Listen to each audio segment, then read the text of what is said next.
Hey, mambo vipi? Karibu sana, tunaendelea na kujifunza Python programming language. Na leo katika video hii tutakwenda kujifunza function mbili ambazo ni muhimu sana katika masuala mazima ya kuchakata data, kutambua data fulani ni kubwa ama ni ndogo katika list yako.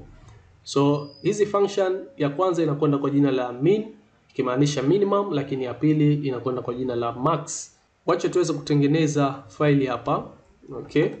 So min underscore max.py. Simple kama hivi na haina shida sana hii mara moja kuweza kuielewa, hatutochukua muda mkubwa sana. So tupo na list yetu ya numbers ambao ni sawa na tupo na namba zetu humu. Let's say tupo na 5, tupo na 4, 3, namba mchanganyiko 59, tupo na 40, tupo na 120, tupo na 30, namba nyingi tu mchanganyiko. Okay? Sasa unahitaji kuweza kufahamu ni namba ipi kubwa katika listi yako ama ni namba ipi ndogo katika listi yako. Very simple, unatumia hizi function ya max na min kuweza kudetect namba ndogo na kuweza kujua namba kubwa katika listi yako. So mfano, wacha tuweze kuprint moja kwa moja, okay? So print, tuandike namba kubwa katika listi ni, okay, namba kubwa katika listi ni, then tutoke na tuweze kuweka hii function yetu hapa ndani ya print function yetu. Max inaandikwa hivi, then unafungua mabano yako kwa sababu tunaita function, kwa hiyo lazima uweke mabano, na argument ambayo tutaipitisha humu ni hiyo list yetu ambayo tunahitaji kwenda kuangalia namba ipi kubwa ama element ipi ambayo imekusanya namba kubwa katika list yetu. So baada ya hapo itaweza kutupatia kubwa ambayo ipo ndani ya list nzima namba yetu. So vile vile tu print tuweze kuona namba ndogo ni ipi katika list yetu.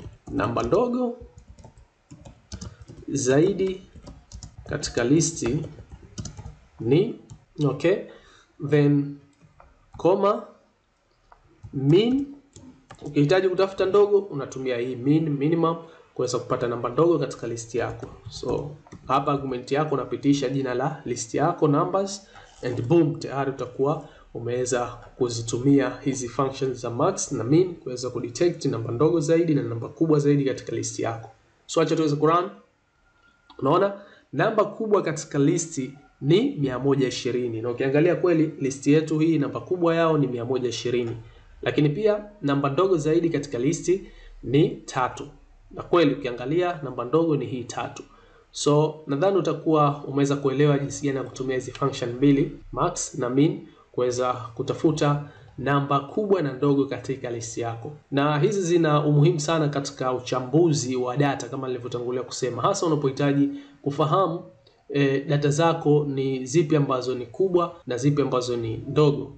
So ni rahisi kuweza kujua hivyo kwa kutumia hiyo function ya max na min na kuweza kupata mara moja bila ya kutumia loop kuweza kufanya wewe mwenyewe, kwa sababu unaweza kutumia loop kuweza kuangalia na if condition namba ipi ambayo itakuwa ni kubwa, ipi ni ndogo, lakini sida kufanya hivyo tayari kuna function ambazo zinaturahisishia sisi built-in function kuweza kudetect namba kubwa na ndogo katika list. Sina la ziada katika video hii, ningeomba ulike na kuweza kushare tutorial hizi za kuweza kujifunza language hii ya Python ili kila mmoja wetu apate kujifunza na kuprogram na kudevelop vitu mbalimbali kwa kupitia language hii.